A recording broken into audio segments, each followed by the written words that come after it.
Hello friends, मैं अवनीश सिंह। हम अपने इस YouTube चैनल पर पॉलिटी पढ़ रहे हैं। पॉलिटी में आज जो हमारा चैप्टर है वो है इलेक्शन कमीशन ऑफ इंडिया। ठीक है, तो चलिए शुरू करते हैं। एग्जैक्टली क्या है कि सक्सेसफुल वोटिंग के लिए, मतलब दुनिया के लार्जेस्ट डेमोक्रेसी में अगर इलेक्शन के लिए कोई व्यवस्था किया गया है तो एक कॉन्स्टिट्यूशनल बॉडी जो हमारे संवैधानिक व्यवस्था के तहत बनाया जाता है वो है इलेक्शन कमीशन ऑफ इंडिया। इसमें जितने भी इलेक्शन के रिलेटेड मैटर होते हैं वो इनके द्वारा कंट्रोल किया जाता है। ठीक है, तो चलिए शुरू करते हैं। आपसे क्वेश्चन पूछा जाएगा कि इलेक्शन के लिए या हमारे जो भी इलेक्शन का वॉचडॉग किसको बोलते हैं, तो इलेक्शन कमीशन ऑफ इंडिया को बोलते हैं। ये हमारे संविधान में कहां है, तो हमसे ये भी पूछा जाएगा। तो देखिए आर्टिकल 324 इंपॉर्टेंट है। पार्ट यहां पर हमसे मिसिंग है, तो पार्ट आप लिख लेना, पार्ट 15 है। ठीक है, पार्ट 15। ठीक है, रोमन वाला ही लिखते हैं तो इसलिए मैं भी वही यूज कर रहा हूं। तो part 15 establishes the election commission of India ECI as an autonomous constitutional authority vested in the superintendence, direction and control over the entire election process। Clear है, हमारे पूरे इलेक्शन प्रोसेस को भारत में, मतलब जो भी हमारे लोकसभा, राज्यसभा या स्टेट के इलेक्शंस होते हैं, पंचायती राज को छोड़ के, मतलब 73वां 74वां संविधान संशोधन को छोड़ के जितने भी इलेक्शन होंगे, चाहे वो हमारे प्रेसिडेंट का हो, वाइस प्रेसिडेंट का हो, ये सारा इलेक्शन किसके द्वारा परफॉर्म करवाया जाता है, तो इलेक्शन कमीशन ऑफ इंडिया के द्वारा करवाया जाता है। ऐसे आप याद रखो। ठीक है, तो पूरे इलेक्टोरल प्रोसेस को ये लोग देखते हैं। The ECI serves as an all India body. All India body क्यों बोल रहे हैं इसको हम लोग? इसलिए बोल रहे हैं कि पूरे भारत के लिए, मतलब सेंट्रल लेवल पे और स्टेट लेवल पे, दोनों पे इलेक्शन करवाने के लिए हमारे पास कौन है? इलेक्शन कमीशन ऑफ इंडिया है। मतलब अगर कोई विधायक चुना जा रहा है तो विधायक का भी इलेक्शन किसने परफॉर्म करवाया है, तो वो किसी स्टेट में, तो वो करवाया है election commission of India. Clear है? कभी कंफ्यूज होकर के ये मत लगा देना कि स्टेट कमीशन ऑफ, जो स्टेट कमीशन है, स्टेट इलेक्शन कमीशन है, उनके द्वारा लगवाया जा रहा है, तो ऐसा नहीं है। ठीक है, उनका काम, स्टेट इलेक्शन कमीशन का सिर्फ काम पंचायती राज, मतलब म्युनिसिपैलिटीज और जो हमारे ग्राम पंचायत के इलेक्शन होंगे उनका काम करना है, मतलब उन इलेक्शन को परफॉर्म करवाना है। क्लियर है? देखिए, common to both the union and state government, बता दिया मैंने। Ensuring uniformity and fairness in electoral administration across the nation's democratic framework. Clear है? पूरे हमारे डेमोक्रेटिक फ्रेमवर्क के लिए इलेक्शन से रिलेटेड जितने भी चीजें हैं वो किसके द्वारा किया जाएगा, तो इलेक्शन कमीशन ऑफ इंडिया के द्वारा किया जाएगा। ठीक है, देखिए इलेक्टोरल जुडिक्शन क्या है इनका, तो पार्लियामेंट इलेक्शन, मतलब लोकसभा का पूरा इलेक्शन यही करवाते हैं। ठीक है, साथ में मतलब जो भी पार्लियामेंट का इलेक्शन है वो सब, ठीक है ना, राज्यसभा के भी जो लोग वो हैं अपने, यही परफॉर्म करेंगे। तो जो भी पार्लियामेंट का पूरा इलेक्शन, आप ऐसे याद रख लिए, स्टेट के पूरे इलेक्शन एक्सेप्ट कौन, तो स्टेट के पूरे इलेक्शन किसको छोड़ करके, तो हमारे जो पंचायती राज के हैं उनको छोड़ करके, मतलब लेजिस्लेटिव असेंबली वगैरह के जो भी इलेक्शन होंगे वो सब यही करवाएंगे। ठीक है, प्रेसिडेंशियल इलेक्शन आप जानते हैं, प्रेसिडेंट के इलेक्शन के लिए ये, लेकिन एक चीज याद रखना यहां पर, प्रेसिडेंशियल इलेक्शन के लिए कोई भी अगर डिस्प्यूट होता है तो वो डिस्प्यूट, या वाइस प्रेसिडेंट के इलेक्शन के लिए कोई डिस्प्यूट होता है तो वो डिस्प्यूट कौन सॉल्व करता है? Supreme court. ठीक है, यहां पर बाकी इनके पास क्वासी जुडिशियल पावर है बाकी इलेक्शंस के लिए, ये देख सकते हैं। ठीक है, तो ये चीज याद रखना कि प्रेसिडेंट का इलेक्शन कौन परफॉर्म करवाता है, तो इलेक्शन कमीशन ऑफ इंडिया, लेकिन अगर इलेक्टोरल डिस्प्यूट है तो सुप्रीम कोर्ट में जाएगा, बाकी के लिए ये खुद संभालेंगे। दूसरी बात, वाइस प्रेसिडेंट के भी इलेक्शन के लिए सेम है, ये इलेक्शन करवाएंगे और डिस्प्यूट है तो सुप्रीम कोर्ट देखेगा। तो ये थोड़ा सा याद रख लेना, यहां पर मतलब पूछा जाएगा, मेनली प्रेसिडेंट आपसे पूछा जाता है एग्जाम में, तो इन चीजों को थोड़ा थोड़ा ध्यान देते चलना। क्या है ना कि जो जहां पे पेज कुछ फंसा हुआ है वो चीज एग्जाम को बड़ा पसंद है, तो वो पूछा जाएगा प्रीलिम्स वगैरह के एग्जाम में। और लिखने के लिए तो पूरा ही पढ़ना है, आपको अंडरस्टैंडिंग होनी चाहिए, लिखने के लिए मतलब रटना तो है ही नहीं, बस पढ़ लो, समझ लो, काम हो जाएगा। चलिए अब देखा जाए स्ट्रक्चर कैसा है और इवोल्यूशन कैसा है इसका। तो स्ट्रक्चर 1950 से वर्क करना शुरू किया है, मतलब हमारा संविधान लागू हुआ 26 जनवरी 1950 को, और then after election commission of India काम करने लग गया। ठीक है, तो 1950 से 89 तक ये सिंगल मेंबर बॉडी रहा है। क्लियर है? मतलब यहां पर सिर्फ एक चीफ इलेक्शन कमीशन होते थे या कमिश्नर होते थे, याद रखो, commission with only the chief election commissioner overseeing all election functions. Clear है? सारे काम के लिए chief election commissioner, no doubt इनके नीचे स्टाफ रहेंगे, बहुत सारे वो होंगे, जैसे कि ये किसी भी जिले में कलेक्टर को एक्सेस कर सकते हैं, कलेक्टर के साथ जो टीचर्स होते हैं वो जाते हैं, मतलब बाकी भारत के इलेक्शन के लिए जो डिसीजन है वो इनके पास रहेगा, ठीक है। फिर क्या होता है 1989, आप जानते हैं, अगर आपको थोड़ा सा कॉन्स्टिट्यूशनल अमेंडमेंट एक्ट का ज्ञान है और आपने चीजों को ऐसे घुमा रखा है एक बार, तो आपको समझ आएगा, और नहीं आया है तो मैं बता देता हूं। इस समय का वो दौर है जब हमारा जो इलेक्शन का एज है, मतलब जो वोटिंग राइट्स है उसका जो एज है वो 21 ईयर से घटा करके क्या कर दिया गया, 18 ईयर, ठीक है। मतलब 21 से 18 ईयर किया गया है, क्लियर है। और इस समय क्या हुआ कि वर्कलोड बढ़ गया, बहुत सारा काम हो जाएगा भाई, अगर इतने वोटर्स नए ऐड हो गए हैं, जो 21 साल के होते थे वो 18 साल के हो गए हैं, तो वर्कलोड बढ़ा, और वर्कलोड बढ़ा तो गवर्नमेंट ने क्या किया, इसको मल्टी मेंबर बॉडी बना दिया, क्लियर है। तो 1989 में transformed into multi member body to enhance decision making capacity and distributive workload, clear है। इसके साथ एक चीज और याद रखना कि जस्ट नेक्स्ट ईयर, मतलब 1990 में गवर्नमेंट इसको हटा देती है, मतलब कुल मिलाकर के single member body, multi member body, फिर single member body, and then after 1993 में ये कह दिया जाता है कि भाई परमानेंट 3 मेंबर बॉडी के फॉर्म में ये काम करेगा, मतलब एक इलेक्शन कमिश्नर और 2 इलेक्शन कमिश्नर, मतलब एक चीफ इलेक्शन कमिश्नर और 2 इलेक्शन कमिश्नर, ऐसे ही व्यवस्था होगी, क्लियर है। तो याद रखना कि 1993 से अभी तक क्या है, तो 3 मेंबर बॉडी के फॉर्म में काम कर रहे हैं। कैसा, एक चीफ इलेक्शन कमिश्नर होंगे और 2 इलेक्शन कमिश्नर होंगे, और इन सबका जो पोस्ट है ना वो इक्वल है एक दूसरे से, ये कोई ऊपर नीचे नहीं है, एकदम इक्वल है। ये चीज यहीं पे मैं क्लियर कर रहा हूं, आगे मिलेगा हमारी स्लाइड्स में, बट आपको ये याद रखना है कि मल्टी मेंबर बॉडी है, हाँ भाई मल्टी मेंबर बॉडी है करंटली। जब शुरू हुआ था तो सिंगल मेंबर बॉडी था। कब मल्टी मेंबर पहली बार बनाया गया, तो 1989 में। फिर इसको मल्टी मेंबर से सिंगल मेंबर बना दिया 1990 में। फिर उसके बाद क्या किया, 1993 से मल्टी मेंबर, मतलब 3 मेंबर बॉडी के फॉर्म में काम कर रहा है, क्लियर है। यहां पर मुझे लगता है कोई दिक्कत नहीं है। अगर एग्जाम में आए तो क्रोनोलॉजी थोड़ा याद रख लेना, क्या मालूम क्या क्या पूछे। The president of India appoints all members, बहुत इंपॉर्टेंट है। सारे मेंबर्स का अपॉइंटमेंट कौन करता है, तो प्रेसिडेंट ऑफ इंडिया करते हैं, आप जानते हैं। फिर उसके लिए कमेटी की बात की गई 2023 में, और फिर कमेटी मतलब कोर्ट ने रिकमेंड किया, और फिर उसके बाद खूब हंगामा, वो हम देखेंगे। तत्काल आप ये याद रखिए कि सारे जो मेंबर हैं और जो मतलब ये तीनों लोग हैं, इनको कौन अपॉइंट कर रहे हैं, तो प्रेसिडेंट ऑफ इंडिया अपॉइंट कर रहे हैं। बहुत इंपॉर्टेंट है, याद रखना, क्वेश्चन पूछा जाएगा।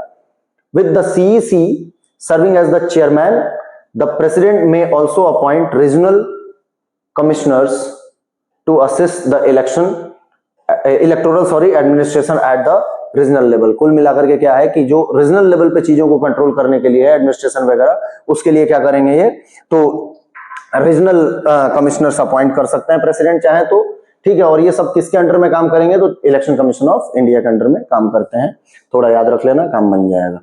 देखिए इसके साथ क्या है, इनका कंपोजिशन क्या है और सर्विस कंडीशन क्या है। तो देखिए सबसे पहले 3 लोग हैं, ये तो हमने पढ़ लिया, ठीक है। अब कौन अपॉइंट करेगा, तो की फीचर में देखिए अपॉइंटमेंट ऑथोरिटी कौन है, प्रेसिडेंट ऑफ इंडिया, ये हम पढ़ चुके हैं। तीनों लोगों का अपॉइंटमेंट कौन करता है, प्रेसिडेंट ऑफ इंडिया करते हैं या करती हैं, जो भी उस समय होगा, ठीक है। टेन्योर क्या है, 6 ईयर, बहुत इंपॉर्टेंट है। हमें क्या होता है कि मोस्ट ऑफ द चीजें हमारी क्या है, 4 साल 5 साल की हैं, तो हम 5 साल तुक्का मार देते हैं, ये नहीं करना है। इलेक्शन कमीशन ऑफ इंडिया के जितने भी मेंबर हैं या चेयरमैन हैं, मतलब चीफ इलेक्शन कमिश्नर हैं, वो कितने साल रहेंगे, 6 साल। एज क्या है, 65 ईयर, और दोनों में जो पहले हो जाए। अब मैंने पहले ही बता दिया है कि जैसे मान लो कि 6 ईयर के लिए, मान लो यहाँ पे कोई अपॉइंट हुआ और 6 ईयर तक इनको रहना था, 6 ईयर का ये फुल टेन्योर है, और इनकी एज कितनी थी, तो 63 ईयर थी, तो क्या होगा, 2 साल में ये रिटायर हो जाएंगे, हटा दिए जाएंगे, ठीक है। मतलब जो पहले हो जाए, 6 साल पहले हो गया तो 6 साल में कंप्लीट, और अगर 65 साल पहले हो गया तो 65 साल में कंप्लीट। तो ये चीजें याद रखो कि जो पहले हो जाए, ये ऐसा है, क्लियर है। विच एवर इज अर्लियर, मतलब 6 साल या 65 साल में जो पहले हो जाए। रिटायरमेंट एज क्या है, मतलब लास्ट एज क्या है, 65 साल। मिनिमम एज नहीं दिया हुआ है कि एक इलेक्शन कमिश्नर का मिनिमम एज क्या होगा। जैसे हम लोग एग्जाम देने जाते हैं तो 18 साल 21 साल होता है ना, ये कहीं भी कॉन्स्टिट्यूशन में मेंशन नहीं है, ये याद रखना। कंपनसेशन क्या है, इक्वल टू सुप्रीम कोर्ट जजेस, क्लियर है। मतलब सुप्रीम कोर्ट के जजेस जो हैं उनके बराबर इनके पावर अथॉरिटी है, ये याद रख लेना, क्वेश्चन पूछा जाएगा। Decision making bye majority vote among 3 members. अब ये क्या है, देखो चीफ इलेक्शन कमिश्नर हमने बोला और 2 इलेक्शन कमिश्नर्स बोले हमने ये बोला कि तीनों लोगों की रैंक इक्वल है, मैंने ये बोला। अब अगर चीफ इलेक्शन कमिश्नर सबसे ऊपर होते तो बोलते सुनो मैं ये बोल रहा हूं और यही होगा, तो ये बोल रहा हूं यही होगा वाली स्थिति नहीं आएगी यहां पर। तो अब यहां पर क्या किया जाएगा, इसीलिए देखो ऑड नंबर है, 3 लोग हैं, अब 3 में से मान लो 2 लोग कह रहे हैं कि ठीक है ये काम कर दिया जाए, एक आदमी कह रहे हैं कि नहीं होगा, तो यहां पर किससे होगा बेटा, 3 लोगों में मेजोरिटी की बात होगी, अगर 2 लोग जो कह रहे हैं वो होगा। क्लियर है? और ऐसा तो होगा नहीं कि 1.5 लोग कह रहे हैं और 1.5 लोग नहीं कह रहे हैं। तो ये चीजें थोड़ा सा याद रखना कि मेजोरिटी के बेसिस पे डिसीजन लिया जाएगा अगर मान लो कहीं कॉन्फ्लिक्ट वगैरह क्रिएट होता है तो। ठीक है, चलिए आगे देखते हैं। इक्वल पावर एंड स्टेटस बता दिया मैंने। द इलेक्शन कमीशन एक्ट 1991, बहुत इंपॉर्टेंट, स्टार लगा लो, इंपॉर्टेंट है, एग्जाम में आएगा। Election commission act 1991 ensures that the chief election commissioner and both election commissioners enjoy equal power। Clear है? ये हमने देख लिया क्योंकि शुरू में थे ही नहीं, फिर बने हटे ऐसा स्थिति रहा, तो 1991 का एक्ट पास किया गया और उसमें बोल दिया गया कि देखो भाई तीनों लोगों का इक्वल पावर है, सैलरी भी इक्वल मिलेगी, अलाउंस भी इक्वल मिलेगा। This body prevents hierarchical bias in decision making. Clear है? अब व्हेन डिफरेंसेस ऑफ ओपिनियन, और डिफरेंस ऑफ ओपिनियन अगर कहीं अराइज हो जाता है, मतलब डिफरेंस ऑफ ओपिनियन आ जा रहा है कि क्या होगा क्या नहीं होगा, तो फिर वही मेजोरिटी पे बात जाएगी, जो मेजोरिटी की बातें होंगी, तो decision are reach by majority vote. Clear है? मेजोरिटी के बात पे डिसीजन ले लिया जाएगा, मतलब 3 लोगों में ज्यादा लोग क्या बोल रहे हैं, 3 में ज्यादा क्या, 2 लोग जो बोल रहे हैं, अगर तीनों लोग बोल रहे हैं तो कोई कॉन्फ्लिक्ट है ही नहीं। अगर एक आदमी कह रहे हैं कि नहीं ऐसा नहीं होगा, 2 लोग कह रहे हैं होगा तो होगा। ठीक है, देखिए, ensuring democratic functioning within the commission itself. Clear है? Member can resign by submitting their resignation in written to the president of India. Clear है? मतलब अगर इनको कभी भी नौकरी से जाना हो तो ये क्या करेंगे, कुछ भी जाकर के बोल नहीं देंगे, कुछ भी नहीं करेंगे, रिटन फॉर्म में इनको अपना रेजिग्नेशन देना होगा। किसको? प्रेसिडेंट ऑफ इंडिया को। बहुत बढ़िया, आ गए, टेन्योर देख लिया हमने, एज देख लिया हमने कि कितने बुढ़ापे तक रह सकते हैं। ठीक है, हमने ये देख लिया कि फ्री फेयर इलेक्शन करवाएंगे, सबके पास बराबर पावर है, कहीं भेदभाव नहीं है, कितनी अच्छी बात है। फिर उसके बाद हमने ये देख लिया कि जब मन तब रेजिग्नेशन देना है प्रेसिडेंट को और चले जाना है, प्रेसिडेंट को रेजिग्नेशन देना है, ये याद रख लेना। ठीक है, चलो फिर क्या, removal and security of tenure. कुल मिलाकर के क्या है कि देखो जो चीफ इलेक्शन कमिश्नर है ना, उनको रिमूव करना बहुत आसान नहीं है। उनको रिमूव करने के लिए क्या करना होगा, तो एक पूरा प्रोसेस है जो जजेस ऑफ सुप्रीम कोर्ट या chief justice of supreme court के लिए जो चीजें हमने देखी है ना, वैसा कुछ चलेगा। और जो अदर इलेक्शन कमिश्नर्स हैं उनको थोड़ा मतलब लिबरली हटा दिया जा सकता है, ऐसा आप याद रख लेना, काम बन जाएगा। देखो, chief election commissioner enjoy the same removal protection as the supreme court जजेस। मतलब कुल मिलाकर के जो जजेस ऑफ सुप्रीम कोर्ट हैं उनके रिमूवल का प्रोसेस हमने देखा था, प्रूव्ड मिसबिहेवियर, इनकैपेसिटी। ठीक है, और दोनों हाउस में स्पेशल मेजोरिटी से पास होना चाहिए, जांच वांच, वो सारी चीजें।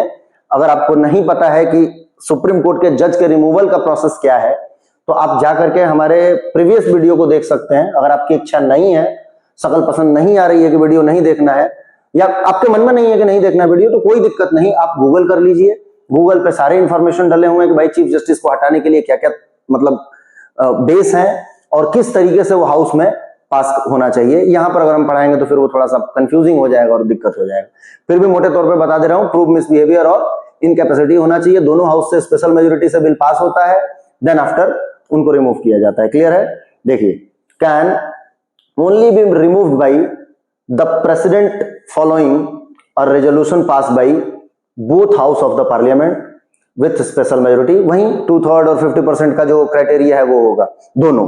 ठीक है, on ground of provided misbehaviour और इनकैपेसिटी बता दिया मैंने। This provides exceptional security of tenure. Clear है? कुल मिलाकर के इनके पास सिक्योरिटी ऑफ टेन्योर है कि भाई मैं जबरदस्ती नहीं हटाया जाऊंगा तो क्या होगा, वोट चोरी का हल्ला नहीं होगा।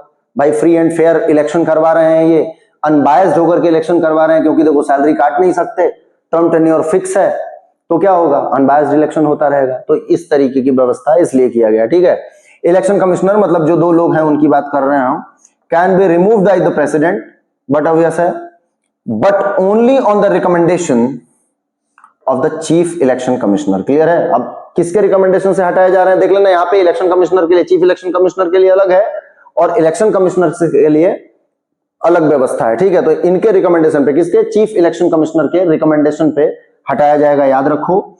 This provision ensures that election commissioners have reasonable job security through though not to the same degree as the CEC chief election commissioner. मतलब चीफ इलेक्शन कमिश्नर जितनी सिक्योरिटी तो नहीं है, पर ठीक है जॉब सिक्योरिटी तो है ही, पर उतनी नहीं है, थोड़ा सा डिफरेंस है। और ये डिफरेंस आपको एग्जाम में लिखना चाहिए जब आप मेंस आंसर राइटिंग कर रहे हैं तो, और प्रीलिम्स के लिए कर रहे हैं तो हो सकता है एमसीक्यू के फॉर्म में आ जाए कि क्या सेम प्रोसेस है दोनों को रिमूव करने के लिए, यस नहीं हाँ ना, है भी नहीं भी है, ऐसा कुछ भी, मतलब हम क्वेश्चन बनाने के लिए कुछ भी बना सकते हैं ये लोग। और आजकल तो पता नहीं कौन से चीज खा खुआ के पेपर बनाते हैं, पता ही नहीं चलता। ठीक है, सेफ गार्डिंग इंडिपेंडेंस, देखो सिक्योरिटी ऑफ टेन्योर है किसका, सीईसी का, चीफ इलेक्शन कमिश्नर का सिक्योरिटी ऑफ टेन्योर है, क्योंकि अगर सुप्रीम कोर्ट के जज जैसे हटाने वाली व्यवस्था है तो वो तो बहुत डिफिकल्ट है ना, ऐसे कोई भी कुछ भी करके नहीं हटा सकता है।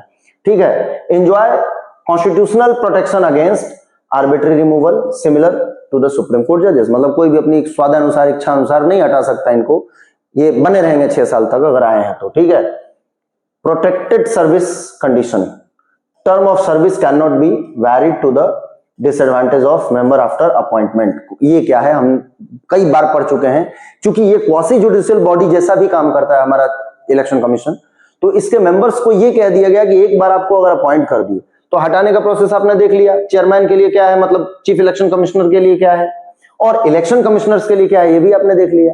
अब मान लो हटा नहीं सकते बहुत इजीली, तो कल से रोज रोज ये लोग बोलने लगे, देख मेरी पार्टी का भाई सुनो एक काम करो, इधर आओ, कोने में बैठते हैं, बोले क्या चुपचाप इज्जत से वोट चोरी होने देना, या ईवीएम में कुछ उंगली कर देना, या बैलेट पेपर में कुछ कर दो, डब्बा ही गायब कर देते हैं, नया डब्बा डाल देते हैं, बोले भाग यहाँ से निकल, सही साठ होगा इलेक्शन कमीशन का काम। बोले क्यों, अरे हम लोग इकलौते लोग हैं जो एकदम अच्छे से डेमोक्रेसी को बचाते हैं। क्यों, सैलरी तो कम कर नहीं सकता भाई, भगा सकता नहीं है, अब अपॉइंट हो गया हूं मैं, अब 6 साल बना रहूंगा, बिना डर के काम करूंगा। तो ये चीज क्यों किया गया, आपको समझ आ रहा है कि फ्री फेयर इलेक्शन हो, किसी भी तरीके का डब्बा गुल नहीं हो, कुछ भी नहीं हो। ठीक है, ये चीजें याद रखना। फाइनेंशियल ऑटोनॉमी क्या है भाई, salary charge on consolidated fund of India, कुल मिलाकर के भारत के संचित निधि से पैसा निकलेगा, और जो भी ऐसे पैसे निकलते हैं वो कहीं भी डिस्कस नहीं होते, not subject to annual parliamentary vote. Clear है, इसके लिए कोई जरूरत नहीं है भाई, फिक्स है, ये होगा तो होके रहेगा। क्लियर है। कॉन्स्टिट्यूशनल अथॉरिटी क्या है, तो article 324 ensures independent functioning free from executive interference. Quasi judicial वाला कहानी आ गया फिर से, कि जो एग्जीक्यूटिव है उसका कोई इंटरफेयर नहीं होगा इनके काम में, क्योंकि मान लो एक बात समझो कि अगर पार्लियामेंट के लिए इलेक्शन हो रहा है और एग्जीक्यूटिव बॉडी में वही लोग बैठे हुए हैं और उनका अगर इंटरफेरेंस डाल दिया जाए तो फिर तो वोट हो गया, हो गई डेमोक्रेसी, चल गया इलेक्शन। ठीक है, देखिए these safeguard collectively ensure that the election commission can function impartially without fear of executive pressure or political retaliation। Clear है। Maintaining the integrity of India's electoral democracy. Clear है। कुल मिलाकर के भाई इलेक्टोरल डेमोक्रेसी के सारे इज्जत मान सम्मान बने रहेंगे बिना डरे इलेक्शन कमीशन, और इलेक्शन कमीशन पूरा अपना काम करता रहेगा। कमिश्नर और जो चीफ कमिश्नर हैं वो सब किसी के डर से काम नहीं करेंगे। ठीक है, काम करना है इनको तो करना है, जैसे करना है वैसे ही करना है। मतलब जैसे करना है वैसे ही करने का मतलब ये नहीं कि बार बार इन बेचारों पे एलिगेशन लगाते रहोगे आप। Constitutional gaps and the 2023 reforms, यहाँ पे ईगो हर्ट हो जाएगा, देखो आप नहीं बोलूंगा मैं कुछ। Loopholes identified, no prescribed qualification, बहुत इंपॉर्टेंट है, याद रखना कि कहीं भी ये नहीं बताया गया कि कौन बनेगा, कितनी उम्र होगी, कहां से आएगा। आ जाएगा, मैक्सिमम एज बता दिया 65 साल, 6 साल का टेन्योर होगा, ज्यादा बात मत पूछो हमसे। ठीक है, क्योंकि जब देश आजाद हुआ है उस समय ये सारी चीजें बहुत ज्यादा अगर हम डाल दे तो ढूंढेंगे कहां से लोग। ठीक है, अब हो सकता है आने वाले समय में इनमें भी क्वालिफिकेशन लग जाए, पहले नेताजी तो लगवा लें फिर इनको लगवाएंगे। नेताजी तो खुद घूम रहे हैं स्याही लेके, ठीक है ना। तो सबसे पहले तो मेरे को लगता है कि क्वालिफिकेशन जुड़ना चाहिए नेताजी का, फिर उसके बाद बाकी लोगों को तो कर ही लेंगे काम, क्योंकि ये लोग ऐसे ही आते हैं तो ठीक ठाक लोग ही आते हैं, मैंने तो कभी गड़बड़ लोगों को नहीं देखा। लीगल, एडमिनिस्ट्रेटिव और इलेक्टोरल एक्सपीरियंस। क्लियर है, कहीं भी ये नहीं बताया गया है। No specified term length in the constitution itself. Clear है, ऐसा कुछ नहीं कॉन्स्टिट्यूशन में बताया गया है। Possibility of returning election commission being reappointed by government. कुल मिलाकर के ये भी है कि भाई अगर वो है तो उनको बार बार अपॉइंट भी किया जा सकता है, जो भी मेंबर और चेयरमैन है, ठीक है। Potential for executive influence in appointment process, ये याद रखना इंपॉर्टेंट है। दूसरा क्या है, अनूप बनवाल केस। अब अनूप भाई जाते हैं कहां, अब ये तो बड़े ही होंगे अपने से, तो अनूप सर जाते हैं कहां, सुप्रीम कोर्ट, और बोलते हैं भाई कैसा क्या, मतलब कुछ रिकमेंडेशन वगैरह की भी जरूरत है, किसी को भी उठा के इलेक्शन कमिश्नर बना दिया जाएगा। तो कोर्ट कहता है कि देखो, अगर पार्लियामेंट चाहे तो अपना लॉ बना सकता है, मतलब पार्लियामेंट के पास पूरा पावर है लॉ बनाने के लिए, जो कौन अपॉइंटमेंट बॉडी होगी क्या होगी। अब जब तक नहीं है तब तक के लिए मैं बता देता हूं क्या, तो supreme court mandated a new appointment mechanism. क्या भाई, chief election commission and election commissioners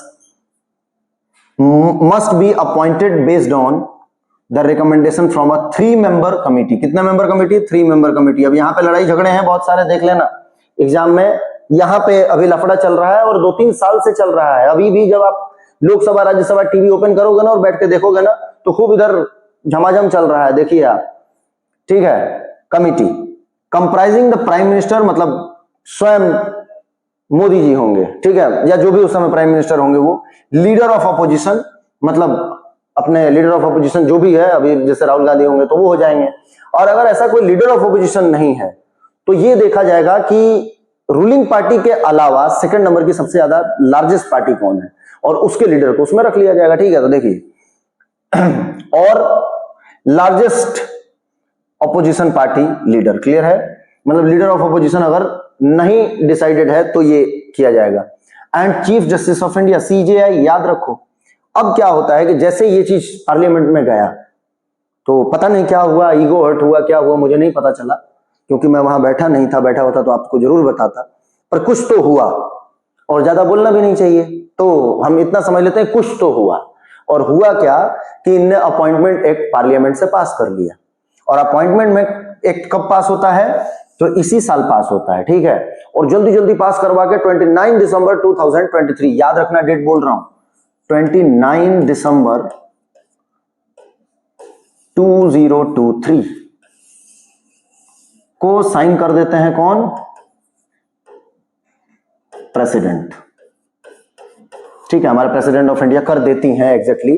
तो 29 दिसंबर 2023 को ये जो अनूप वर्णमाल केस था, सुप्रीम कोर्ट ने कहा था, इसके जस्ट बिहाफ पे पार्लियामेंट एक बिल पास करती है कि कैसे election commission, chief election commissioner और इलेक्शन कमिश्नर्स का अपॉइंटमेंट होगा, और उसमें ये इनने कह दिया कि ये चीफ जस्टिस साहब काहे को आ रहे हैं, इनको हटा दिया जाए, ठीक है। तो चीफ जस्टिस के प्रोविजन को हटा दिया। अभी भी ये क्या है, 3-member बॉडी ही है एट प्रेजेंट। इसका स्ट्रक्चर कैसा है, तो 3 ही लोग होंगे। पहले कौन है, पीएम है, याद रखो, पहले कौन है, पीएम, ठीक है। दूसरा कौन है, तो लीडर ऑफ ऑपोजिशन, और यहां पर तीसरे आदमी को बोल दिया गया कि कैबिनेट रैंक का कोई भी मिनिस्टर होना चाहिए, मतलब चीफ जस्टिस को हटा करके एक कैबिनेट रैंक के मिनिस्टर, यूनियन कैबिनेट मिनिस्टर की बात कर दी गई, ठीक है। तो याद रखना यहां पर चीफ जस्टिस ऑफ इंडिया के जगह पे क्या बोला गया, कैबिनेट मिनिस्टर। याद रखना, क्वेश्चन पूछा जाएगा कि एट प्रेजेंट जो है वो कैसा है। तो ये 2023 का अनूप वर्णमाल केस में क्या कहा गया था, prime minister, leader of opposition और चीफ जस्टिस ऑफ इंडिया। तुरंत पार्लियामेंट ने बिल पास किया, ठीक है, अपॉइंटमेंट एक्ट पास किया 2023 में, और ये राज्यसभा लोकसभा में अलग अलग डेट को पास हुआ। हम तो फाइनल डिसीजन पे आते हैं 29 दिसंबर को। इस पे हमारी जो प्रेसिडेंट मैम है उनका साइन होता है, ठीक है, और साइन होने के बाद ये एक्ट बन गया, और इसमें कह दिया गया कि प्राइम मिनिस्टर होंगे, लीडर ऑफ अपोजिशन होंगे, और साथ में यूनियन लेवल के कैबिनेट मिनिस्टर होंगे, और ये तीनों लोग मिलकर के बताएंगे कि कौन कौन इलेक्शन कमीशन में अपॉइंट होगा, ठीक है। अब इसके बाद क्या होता है, खूब हंगामा होता है पार्लियामेंट में। अगर आप न्यूज देखे होंगे तो क्या चाहता है पार्लियामेंट कि भाई ये क्वासी जुडिशियल बॉडी भी इनके कंट्रोल में काम करे, वोट चोरी होगा, ये होगा, वो होगा। अगर आप न्यूज वगैरह देख रहे होंगे उस समय तो आपको ये देखने को मिला होगा कि चीफ जस्टिस ऑफ इंडिया की चीजों को हटा दिया गया। अब यहाँ पे यूनियन, मतलब दो कुल मिलाकर के क्या है भाई, कि रूलिंग पार्टी के 2 लोग हैं और एक अपोजिशन ऑफ लीडर है। तो अब फिर से वही बात, इलेक्शन कमीशन वाली कहानी हो गई है, तो कि 3 लोग बैठे हैं, अब 2 लोग जो कहेंगे वही होगा। एक बेचारे लीडर ऑफ अपोजिशन का क्या है, ठीक है, तो यूनियन कैबिनेट मिनिस्टर अगर हैं और प्राइम मिनिस्टर हैं तो दोनों लोग एक ही बात बोलेंगे, ये लीडर ऑफ अपोजिशन का कुछ ज्यादा मैटर रहेगा नहीं, ऐसा एलिगेशन लगाया गया पार्लियामेंट में, क्लियर है। और ऐसी मुद्दाएं उठाई गई। ठीक है, ऑपोजिशन का काम भी है मुद्दा उठाते रहना, ताकि डेमोक्रेसी अच्छे से काम करती रहे। तो ये चीजें आया, और अभी एट प्रेजेंट तो यही चल रहा है। क्लियर है, याद रखेंगे आप। This directive remains effective until parliament enact specific legislation governing appointment. Clear है, कुल मिलाकर के यहां पर सुप्रीम कोर्ट ने कह दिया था कि देखो भाई, ये तब तक रहेगा जब तक पार्लियामेंट कोई लॉ नहीं बनाता, और पार्लियामेंट ने लॉ बना दिया। अब पार्लियामेंट ने लॉ बना दिया तो उस लॉ के अकॉर्डिंग अपॉइंटमेंट होगा। तो एट प्रेजेंट कौन कौन है आपको समझ आ गया होगा। ये चीजें आपके एग्जाम में पूछी जाएंगी कि जो केस हुआ था, इस केस में सुप्रीम कोर्ट का क्या डिसीजन था, एंड देन आफ्टर पार्लियामेंट के थ्रू बिल जो पास किया गया उसमें क्या हुआ। चलिए चच्चा को इलेक्शन में पहुंचाते हैं और वोट डलवाते हैं। शाबाश, आ गए चच्चा। चाची भी आई हैं, ठीक है। बबलू डब्लू भी आए हैं, ठीक है। और प्रेसाइडिंग ऑफिसर भी है, डरने का बोगस नहीं होगा, वोट बराबर डलेगा। बस इस डब्बे को हमें कलर करना पड़ेगा, थोड़ा सा ये दिक्कत है। नहीं तो मान लो काका ने देख लिया काकी को वोट देते हुए कि जिस पार्टी को समझा के ले आया था उसको वोट नहीं दी, और ये तो गुप्त मतदान है, ठीक है। और फिर घर जाते समय लड़ेंगे, अब वो काकी यहाँ काकी होंगी, ठीक है, बाल तो काले सफेद थोड़ा, ठीक है, चलता है। याद रखो, पढ़ते हैं। विजन, मिशन और गाइडिंग प्रिंसिपल्स क्या है भाई। तो विजन बहुत लंबा है, क्या है, to be recognise as an institution of excellence that strengthen electoral democracy and enhances citizen participation and engagement in the democratic process. कुल मिलाकर के जनता के लिए, जनता के द्वारा जो चीजें हैं, तो वोट में देखो जनता वोट डाल रही है। एक ऑफिसर है, पोलिंग स्टेशन बनाया गया, किसी भी स्कूल को बना दिया जाता है, ठीक है। वहां पर अब बैलेट बॉक्स रखा, ये अपना बैलेट बॉक्स रखा हुआ। अब ये प्रोसेस तो है नहीं, अब यहाँ पर अब नए थोड़ा सा इसको आप मॉडिफाई कर लीजिए। यहाँ पर आप लगा लीजिए ईवीएम, इलेक्ट्रॉनिक वोटिंग मशीन, ठीक है ना। तो आप ईवीएम लगाइए। हाँ, प्रेसिडेंट और उनके इलेक्शन होंगे तो कुछ ऐसा ही होगा, उसमें प्रेफरेंस वगैरह डलेगा, हमने देखा है। तो अभी यहाँ पर तो मेरे को लग रहा है कि आम जनता चुनाव में गई है, तो ये प्रेसिडेंट का इलेक्शन तो है नहीं, तो यहाँ पर क्या होगा, ईवीएम हो जाएगा, क्योंकि ईवीएम अब लागू हो गया, ठीक है। तो डब्बा आप गायब कर देंगे, वैसे भी डब्बा ट्रांसपेरेंट है, चीजें पता चल जाएंगी, दोनों लड़ने लगेंगे, ठीक है। देखिए, mission, maintain independence, integrity and autonomy while ensuring free, fair and transparent elections. Clear है, एकदम फ्री फेयर इलेक्शन हो, कोई भी डब्बा उब्बा चेंज नहीं करेगा रात में, बराबर चलता रहेगा, ठीक है। तो ये चीजें याद रखना। Promote professionalism and inclusiveness through out the electoral process, ठीक है। कुल मिलाकर के बहुत अच्छा इलेक्शन होता रहे, सभी इलेक्टोरल प्रोसेस अच्छे से चलते रहें, कोई चोरी चकारी ना करे, वोट इधर उधर ना हो। एक चीज और आप याद रखना कि इलेक्शन कमीशन के द्वारा लॉ एंड ऑर्डर मेंटेन करते हुए पुलिस को भी चेंज किया जाता है। कई बार आपने ये भी देखा होगा कि आचार संहिता लग गया है, बस आचार संहिता लग गया, फिर उसके बाद इतने देर तक भूपू चलेगा लोगों का, मतलब ये अंकल मत घबराना, तेरे पीछे सारा जमाना, ऐसा कुछ नारा लगेगा, ठीक है। कहाँ पड़े हो चक्कर में, कोई नहीं है टक्कर में, ऐसी बातें होंगी। फिर बड़ी बड़ी पार्टियां आएंगी, एक दूसरे को नीच घटिया पता नहीं क्या क्या बताते रहते हैं ये लोग, ठीक है। सोना हराम दिन में पता नहीं क्या क्या। फिर वो दिन आ जाएगा जब एकदम सन्नाटा छा जाएगा, भाई अब इलेक्शन होने वाला है, सब कुछ हो गया, आप लोगों ने प्रचार प्रसार कर लिया, खूब कर लिया, अब आप शांत हो जाइए, अब इज्जत से वोट होने दीजिए। प्रचार प्रसार क्यों जरूरी है भाई, आप अपने जो पार्टी है, मतलब जो कॉन्टेस्टेंट है, जो इलेक्शन के लिए नॉमिनेशन फॉर्म भरे हैं, उनके बारे में तो जानिए, कौन सा उनको सिंबल मिला है, क्या मिला है, ये सब इलेक्शन कमीशन का काम है। किसी पार्टी को सिंबल अलॉट करना, उसके बाद उनके डॉक्यूमेंटेशन करना, डॉक्यूमेंट चेक करना, उसके बाद उनके जो फॉर्म भरे जाते हैं इलेक्शन के लिए, आप जानते हैं, वो होना, फिर उसके बाद नॉमिनेशन फॉर्म भरवाना, फिर उनकी प्रॉपर्टी और केस वगैरह चेक करना कि सब इंफॉर्मेशन सही है कि नहीं। देन आफ्टर उनको सिंबल देते हुए, फिर सिंबल के लिए भी कई बार लड़ाई होगी, तो उन चीजों को ठीक करना। कोई निर्दलीय पार्टी है, उसको भी बराबर सिंबल मिलना चाहिए, उसको भी इलेक्शन में पार्टिसिपेट करने मिलना चाहिए, ठीक है। मतलब पार्टी बायस्ड इलेक्शन ना रहे, सबके लिए जो इलेक्शन लड़ना चाहता है और वो जनता का अगर चाहता है तो वो इलेक्शन में जीते। तो ये सारा काम किसका है, इलेक्शन कमीशन ऑफ इंडिया का है। देखिए, कोर प्रिंसिपल्स क्या है, uphold constitutional values, ensure credibility, transparency, create voter centric environment, engage political parties and stakeholders. कुल मिलाकर के पॉलिटिकल पार्टीज अगर एंगेज नहीं होंगी इलेक्शन में, तो कैसे इलेक्शन को हम समझ पाएंगे कि क्या है इलेक्शन, कैसा है इलेक्शन। कुछ जब कॉन्स्टिट्यूशन बन रहा था तो कुछ तो लोगों को ये लग रहा था कि भारत की डेमोक्रेसी चल ही नहीं पाएगी, विशेष करके उन्हीं गोरे लोगों को लग रहा होगा कि ये लोग इलेक्शन क्या ही करेंगे, कम पढ़े लिखे लोग हैं। पर देखिए एकदम सक्सेसफुली काम कर रहा है, कितने बड़े बड़े नेता हम लोग चुन रहे हैं। Promote electoral awareness, develop skilled human resources, build robust infrastructure, adopt innovative technology. आप जानते हैं इनोवेटिव टेक्नोलॉजी में स्लोगन और इनमें ये भी है रेडियो टीवी के थ्रू अवेयरनेस प्रोग्राम चलाना। आपने कई बार सुना होगा मैं भारत हूं और हम भारत के वोटर्स और ऐसी चीजें आते रहती हैं, एक वोट और कुछ इधर इंक लगा करके प्रमोट करना वोटिंग को। ये क्यों किया जाएगा वोटिंग को प्रमोट? कि कुल मिलाकर के जनता अवेयर हो और वो समझे कि एक डेमोक्रेसी है, हम लोग यहाँ रह रहे हैं, कहाँ रह रहे हैं, डेमोक्रेसी में रह रहे हैं और डेमोक्रेसी का पिलर ही जनता है। तो जनता अगर सही साथ वोट नहीं डालेगी, कुछ ही लोग वोट डालेंगे, तो क्या एक अच्छा लीडर चुना जाएगा? नहीं चुना जाएगा। ठीक है। रेनफोर्समेंट डेमोक्रेटिक वैल्यूज, ये सारी चीजें, टीवी में अवेयरनेस फैलाना, रेडियो में अवेयरनेस फैलाना, बैनर्स लगाना, ग्रीन इलेक्शन कंफर्म करना, मतलब प्लास्टिक वगैरह बैन करना जिससे पोल्यूशन ना फैले, ये सारा काम इलेक्शन कमीशन ऑफ इंडिया का है। काका ने वोट डाल दिया है, काकी को भी वोट डलवा दिया, दोनों बच्चों को भी डलवा दिया। ठीक है।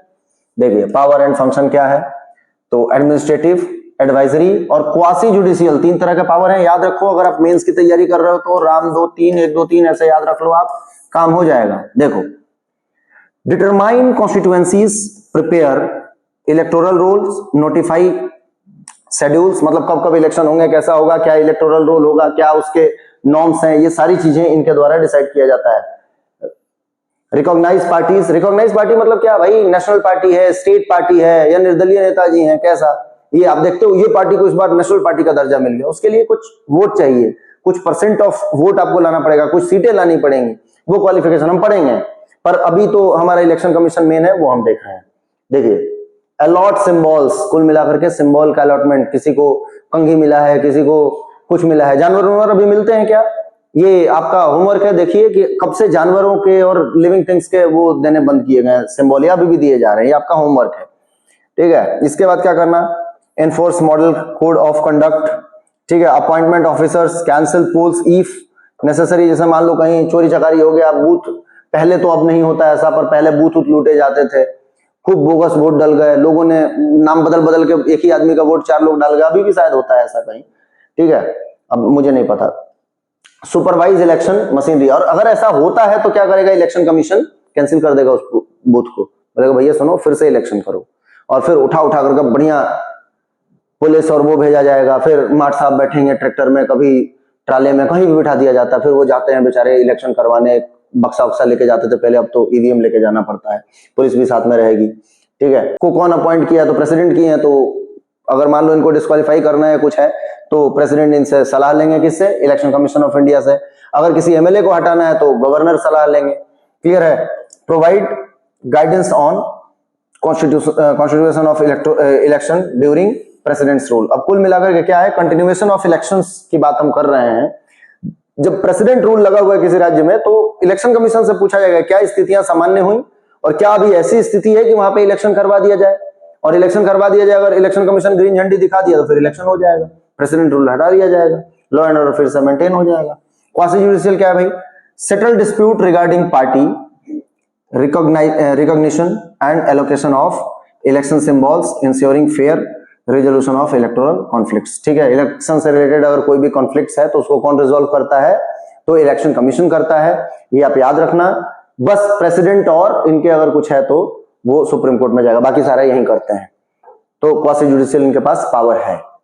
अब ये क्या बला है, देखिए सबसे पहले लोकल लेवल पे क्या होगा भाई, कॉन्स्टिट्यूएंसीज बनाई जाएंगी, ये इलेक्शन कमीशन ने कॉन्स्टिट्यूएंसीज का डिमार्केशन कर दिया है, वहां पर इलेक्शन होगा, तो इलेक्शन के लिए बहुत सारे बूथ बनाने पड़ेंगे, उन बूथ पे बहुत सारे ऑफिसर, पुलिस फोर्स, मतलब कुल मिलाकर के वहां पे सिक्योरिटी भी देनी पड़ेगी ना, नहीं तो लूट लिया जाएगा बूथ या कुछ भी हो सकता है। तो उन चीजों के लिए constituency returning officers and presiding officers, आप जानते हैं ये सब अपॉइंट किए जाते हैं, स्कूल के टीचर, कुछ ऑफिसर्स, ये सभी लोगों को लिए जाते हैं, प्रिंसिपल, सभी लोगों को ले जाकर के प्रिसाइडिंग ऑफिसर और अलग अलग पोस्ट पर बिठाया जाता है कि भाई आप वोट को ठीक से परफॉर्म करवाइए, और साथ में फिर पुलिस वगैरह भी जाएगी। स्टेट एंड डिस्ट्रिक्ट लेवल पे क्या होगा, chief election officer, sorry electoral officer और डिस्ट्रिक्ट कलेक्टर जो होते हैं वो एज रिटर्निंग ऑफिसर काम करते हैं डिस्ट्रिक्ट लेवल पे। ये इंपॉर्टेंट है, बहुत तेजी में निकाला हूं, पर याद रखना कि डिस्ट्रिक्ट लेवल पे रिटर्निंग ऑफिसर का काम कौन करता है, डिस्ट्रिक्ट कलेक्टर। क्लियर है। या स्टेट लेवल पे। नेशनल लेवल पे क्या है, election commission and deputy commissioners, ये आपने पढ़ा है, अभी इतनी देर से यही पढ़ रहे हैं हम। The election commission operates through a comprehensive hierarchy spanning from the national secretariat in New Delhi to individual polling station. Clear है, ये याद रखना, across the country. This multi-tiered structure ensures effective implementation of election process या procedure with clear lines of authority and accountability at each administrative level, ultimately delivering free and fair elections to the world's largest democracy। हमने पहले यहीं से शुरुआत किया था कि दुनिया के सबसे बड़े डेमोक्रेसी में फ्री एंड फेयर इलेक्शन को सिक्योर सेफ कौन करता है, कौन ये फ्री फेयर इलेक्शन करवाता है? तो इलेक्शन कमीशन ऑफ इंडिया के अंदर में सारा चीजें हो रहा है, यही के द्वारा करवाया जा रहा है, ये देख लेना। अब इसमें ये है कि देखो यहाँ पर ये लिखा हुआ है कुल मिलाकर के इलेक्शन कमीशन ऑफ इंडिया जो है ना वो पंचायत मतलब 73वां और 74वां संविधान संशोधन का के अंदर जो भी हुए थे म्युनिसिपैलिटीज और पंचायत, उनके इलेक्शन ये नहीं करवाते इलेक्शन कमीशन ऑफ इंडिया, उनके लिए स्टेट इलेक्शन कमीशन बनाया गया है। तो ये आप याद रख लेना, हम यहाँ पे इसकी बात कर रहे हैं, बहुत ज्यादा टफ नहीं है। इलेक्शन कमीशन देखते रहिए, लॉ एंड ऑर्डर लगेगा, फिर आपके यहाँ इलेक्शन होगा, फिर आप नॉमिनेशन फॉर्म भरिएगा, फिर आप धीरे से इलेक्शन जीत जाइएगा और आप नेता बन जाइएगा। अगर आप नेता बनना चाहते हैं तो, पर आप तो ऑफिसर बनना चाहते हैं तो नेता नहीं बन पाएंगे। चलिए, यहाँ पर हमारा इलेक्शन कमीशन ऑफ इंडिया एक छोटा सा चैप्टर कंप्लीट होता है। अगर आपको ये सारी चीजें अच्छे से नहीं दिखती हैं तो अपने मोबाइल में जाइए, थोड़ा सा रेजोल्यूशन को ठीक कीजिए, ठीक है। हमने पूरा फुल एचडी में वीडियो डाल रहे हैं, आपको बराबर दिखने लगेगा। जूम भी कर सकते हैं, कोई टेंशन नहीं है। बाय बाय तब तक के लिए।